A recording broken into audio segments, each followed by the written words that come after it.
Think of it this way. The anti-Chinese alliance in the Pacific, which the United States is part of, includes Japan, South Korea, Taiwan, the Philippines to some extent, Indonesia, Singapore, where the U.S. has bases, and also Australia.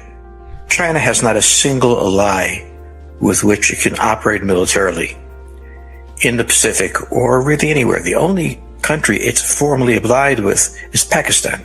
And the reason is most countries don't see much value in an alignment with China. Also, China has scared most countries. People who believe what China says want to be allied with others, and people who don't believe that, what they're claiming, tend to be hostile to them. So it's one of the key elements that is ignored about China, its isolation in the world. You touched on it slightly there, George, but why does China not have closer, better, friendlier relationships with other countries? Well, it begins with economics. China is in a desperate position economically. It is the world's largest exporter. It is facing the world's largest importer, its biggest customer, the United States, with hostile relations. Therefore, it tries to find other countries in the region to export to. Many of those countries are competing with China economically. So there's an entire dimension that we forget about China. It survives by exports. Its biggest customer doesn't want to buy from it, or not as much as it used to. Other countries feel the pressure from China. It's not necessarily good. The second reason is China is now taken to threatening. So, for example, if it's threatening an invasion of Taiwan, I think that would fail miserably.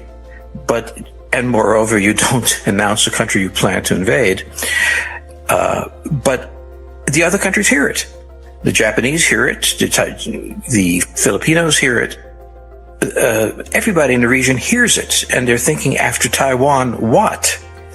So China has, for domestic reasons, I think, painted itself as a extremely powerful power that is about to lash out, frightening everybody. And secondly, as a titan of international trade, which the Japanese, for example, doesn't want to hear. So China has convinced its population, and many outside, that it is an extraordinarily powerful country, but in fact it has many Achilles heels. One of them being the fact that if you're the largest exporter, you live and die by your customers. So the US-China relationship certainly gets a lot of attention. It is possibly the most significant international relationship on the planet right now. How do you see it? It begins again with economics. China systematically prevented American products from reaching the Chinese market. It had to. It was trying to build a domestic demand and domestic production, and the U.S. would be able to overwhelm it. The United States is a much larger economy than China's. The Americans came back with what almost any country would, saying, look, we want some access to China in exchange for you having access to the United States. The Chinese balked. They had to.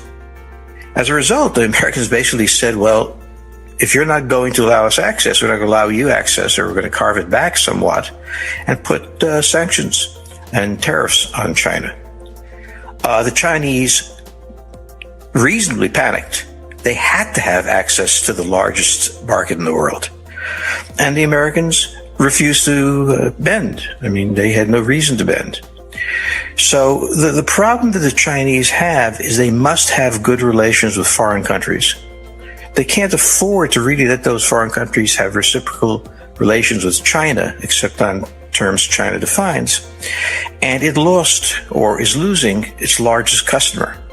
Now, I've been in business a little bit, and I have heard that don't irritate your biggest customer. Just don't do that, because he's going to stop buying. And that's what the Chinese did. And the Chinese are playing out that hand now, and the Americans are basically just holding their position and watching it happen. The idea that there could be potentially a Cold War between the US and China is frequently discussed. I mean, to be fair, so is the idea of a second US-Russia Cold War.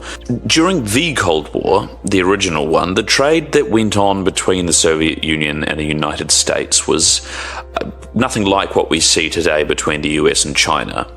Do the economic ties between those two countries simply mean that a Cold War, in the sense of the previous one, is just not going to happen? Well, there's more trade than we were thinking of at the time. There was tremendous trade in grains. Russia had to import them. Tremendous trade in oil, which Russia had and Europe needed to have. It wasn't emphasized, but it was going on because it had to go on. I think the issue here is that China can threaten war, but it's going to have difficulty waging one. For one thing, China has never fought a naval war, at least since 1895, when it was defeated by the Japanese. It has a lot of hardware, but the humanware, the trained admirals who have drawn on an institutional memory of warfare, aren't there. It is opening this by claiming that it is going to have an amphibious operation against Taiwan. Nothing is harder than an amphibious operation for two reasons. Firstly, getting the men to the right place is very tough, as we learned in Operation Overlord and other things in the Pacific. Secondly, you have to keep resupplying them. And the ships that are coming to resupply these men are highly vulnerable to air attacks. So the reason we are not going to have a war is, one, the United States has no desire to have a war with the Chinese. Nor is it planning to allow the Chinese to dominate the Western Pacific. And the Chinese really don't have a geographical and strategic position where they can carry out an attack. And the biggest problem the Chinese have is they may lose. Whenever you start a war, as the Americans have learned in Vietnam and Iraq and other places, don't assume that you're going to win. And in the case of the United States, well, we endured the defeats. China has built itself internally as a heroic power. If it were to invade or try to invade Taiwan and lost, the regime would, I think, face serious challenge at home as to how that could have happened. So it's much better to threaten than to do.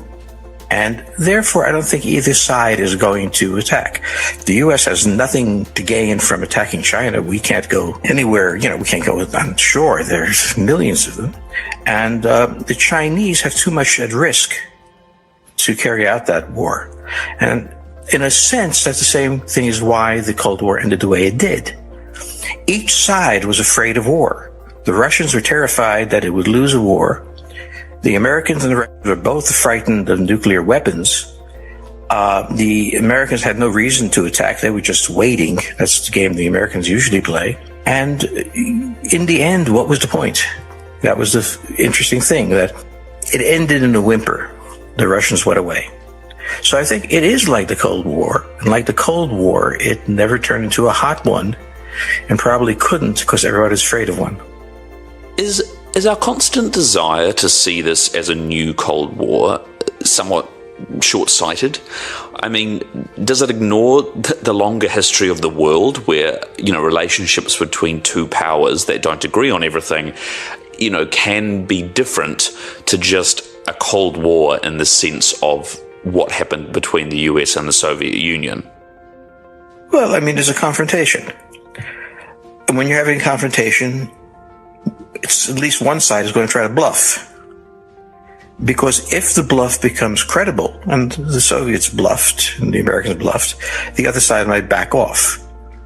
So the Chinese, without any allies, facing the possibility of dealing with the largest and most powerful navy in the world, and a very experienced one, is bluffing hostile actions.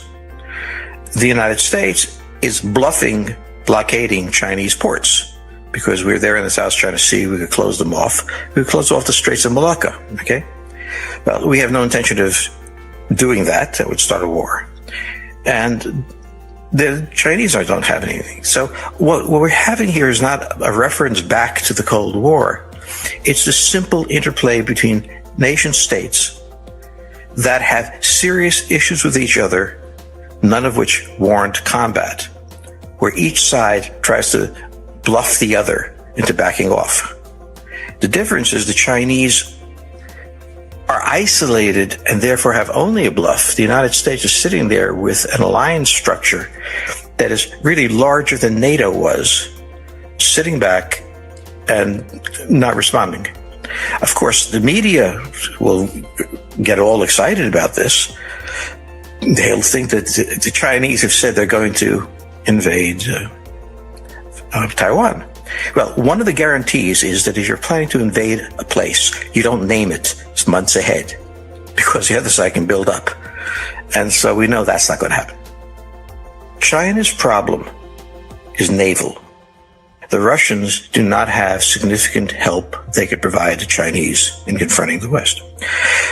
The Russian confrontation in Ukraine or further west is ground warfare. The Russians don't need that kind of help.